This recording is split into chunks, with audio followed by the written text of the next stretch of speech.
When the January transfer window of 2023 had actually opened, we at this channel, and by that I mean me and my colleagues, had said that there would be a fair bit of expenditure by Europe's top clubs in this particular window, thanks in no small part to the fact that finances of a lot of clubs had recovered post-COVID and the FIFA World Cup had brought in a lot of exciting prospects.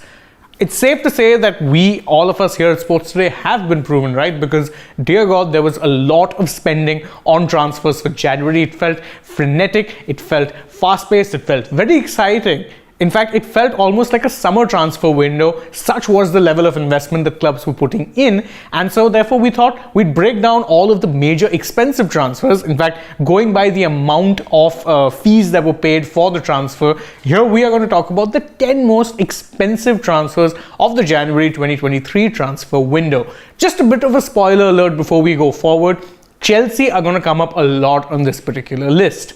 And we're starting off with the Blues from London, because they launched the most expensive transfer of the transfer window. In fact, not just of this transfer window, but also the British transfer record when they signed Enzo Fernandez for £107 million from Benfica. Now, this was something of an interesting transfer because early in the window, Chelsea were in for him.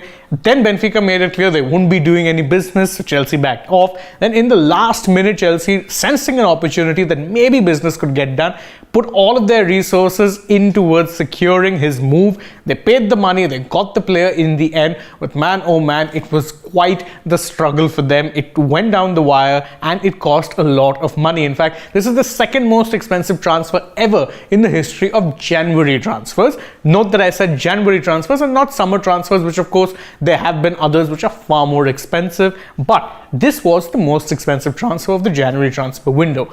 In at second place, and as I said, you're going to be seeing a lot of Chelsea on this list, is this man, Mykhailo Mudryk. Now, Mudryk was someone who had been linked to Arsenal for the longest of times, and it did seem likely that the current Premier League leaders would in fact be securing his services. However, Chelsea, sensing that there was some sort of an opportunity to sign him because there was some disagreements over the finances that Arsenal were offering to the Ukrainian club Shakhtar Donetsk, where Mudryk was signed from, jumped in, offered the deal that the Ukrainian club wanted, and more importantly, gave Mudryk a slightly better salary. So they managed to secure one of the hottest young prospects in the European football market as of now, but it cost them a lot of money. In fact, the deal with add-ons, which will be paid in the future, can cost up to £89 million. Again, it's a lot of money, and in fact, before the Fernandes transfer, this was one of the most expensive, or the second most expensive transfer in the January transfer window history. So Chelsea not just broke the record once, but twice, because they broke their own record with the signing of Fernandes. At number 3, and now you're going to see these fees drop drastically, is Anthony Gordon, who was signed by Newcastle United from Everton. Now, again, this was one of those moves which materialized at the last minute because there was a lot of chaos at Everton. They had sacked manager Frank Lampard, brought in Sean Dyche, and Anthony Gordon, who had been a subject of a lot of interest from Chelsea. I don't know if you've heard of that club in this video yet.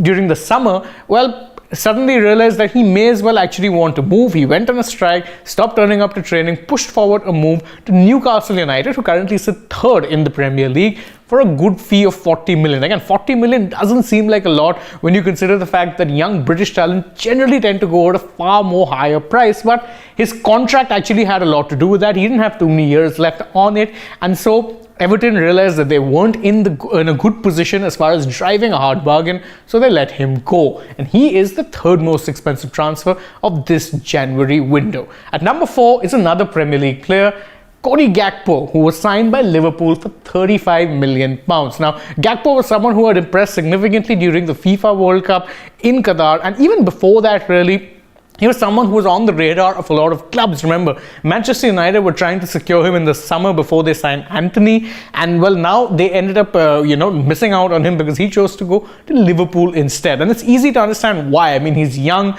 he's very pacey, he's got a good finish on him, can assist goals as well. Obviously, so far hasn't quite looked at his best at Liverpool, but this Liverpool side, very much a side in transition, and so it's too early to judge Gakpo, but as of now, with the transfer window of January having slammed shut, he's the fourth most expensive transfer of this window. In at number 5 is, again, as I said, there's going to be a lot of Chelsea influence, I promise you that, And that's exactly what's happened, because Benoit Badiashile from Monaco cost Chelsea £33 million. Now again, that's not an insignificant amount of money for a defender, but Chelsea did see the opportunity to sign a player on a long contract who was very, very young. Again, that's generally been Chelsea's approach during this transfer window. They're looking to sign young players on long deals. Of course, that has two benefits. Not only does it tie down the player longer, also helps in the amortization of the fee for financial fair play purposes, and that's why they signed Badiashile, who so far has actually looked pretty good in the limited appearances that he's gotten. Could very well be one for the future. How exactly this deal turns out, though, remains to be seen, but as of now, this is up there with the most expensive transfers made in this window. Another transfer which comes in is that of Jorginho Rutter, who was signed by Leeds United, and is in fact this fee, this £32 million pound fee, is in fact their record transfer by Leeds United. It's the most they've ever paid for any player, and it's quite easy to understand why. He's an attacker who has shown plenty of promise during his career at this point. Someone who's seen as a young, exciting prospect, can work well with the kind of high intensity, high pressure kind of play that Leeds United are trying to play. And well, they really did need the attacking options, and they had money after selling someone like Rafinha, and what's more, they have a couple of injury doubts as well, so there was always going to be a case for them strengthening their forward line, and that's exactly what has happened. So as I said, there's going to be a lot of Chelsea influence, and well, here we go again. There's another player that Chelsea signed, Noni Madueke, for £31 million. Now, Madueke is someone who's not unknown in English footballing circles. He's played for both the Palace and Spurs youth teams, but he was signed by Chelsea from PSV, and again, this is one of those deals that Chelsea did keeping the long term in mind. He's a young player, exciting, plenty of potential, very pacey, has plenty of skills on him.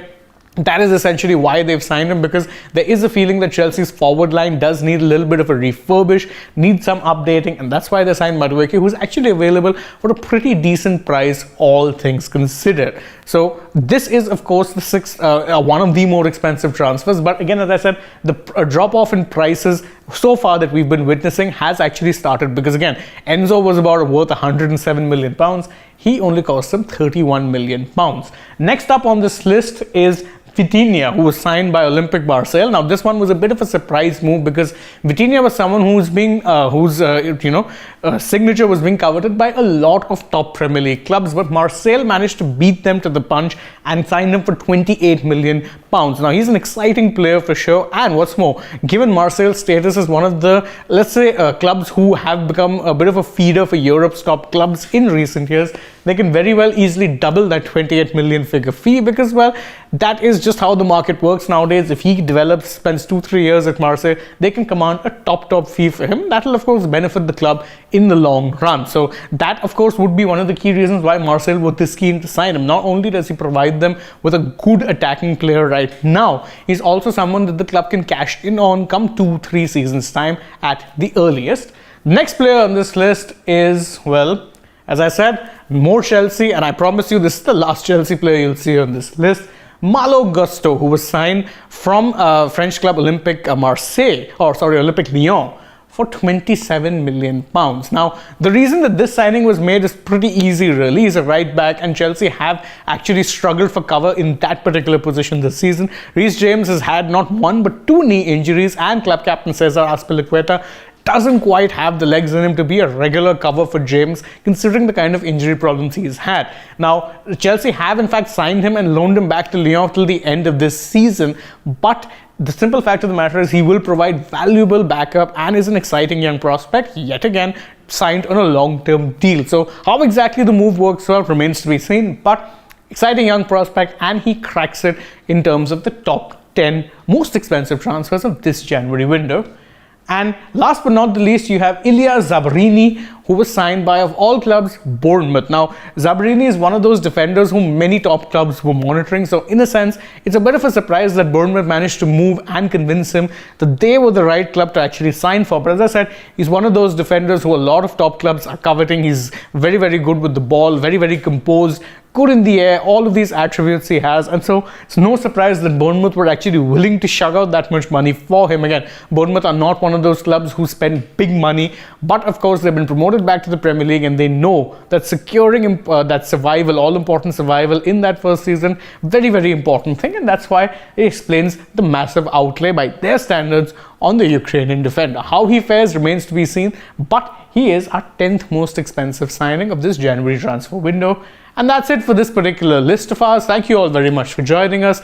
Who do you think did the best business in this transfer? Hint, Chelsea. And why? Well, you can let us know in the comments below, and don't forget to like the video, share it with your friends, subscribe to the channel if you haven't already, tap the bell icon so you know when we're going live or uploading a new video, and also don't forget to follow us on Twitter, Instagram and Facebook. Last but not the least, don't forget to download the AajTak app. Thank you all once again for joining us. As always, I've been Shane Dias. I hope to see you with us through the day as we bring you more videos from the world of sport. For now though, goodbye.